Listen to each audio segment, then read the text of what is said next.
One of the reasons we're talking to you now is we know EPA is going to pick up the pace of the remediation, and there's going to be more work that people are going to see.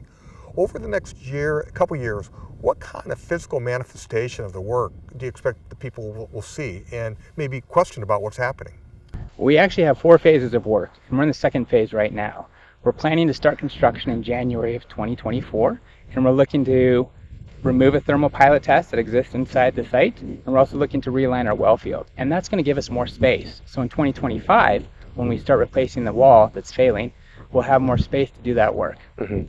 After that, we'll commence with the beach and the upland remedies, the soil cement mixing. Right. Kind of what timeline are we looking at for this project? The timeline includes 8 to 9 years until this area is turned into a public park, depending on funding. Mm-hmm. So we have talked about how we can make this an asset for the general public and go from what it's now an area that's excluded from the public to a public park. How do you think that process is going to go? Because we're looking at a decade in the future, and we're excited about it. But that process to convert what we have now to a future public asset, how will EPA work with the city on that?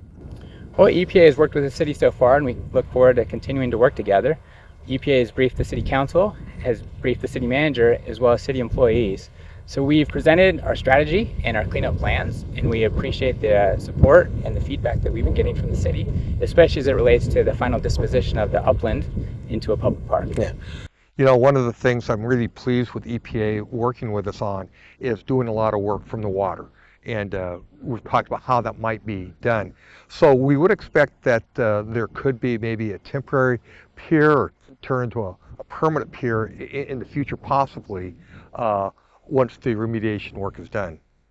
The preliminary design for the beach and for the upland includes a dock over on the west beach to help facilitate barge access to and from the site for equipment and materials that would alleviate traffic on Eagle Harbor Drive and hopefully reduce impacts to the community. Jacob, that's great. Thank you.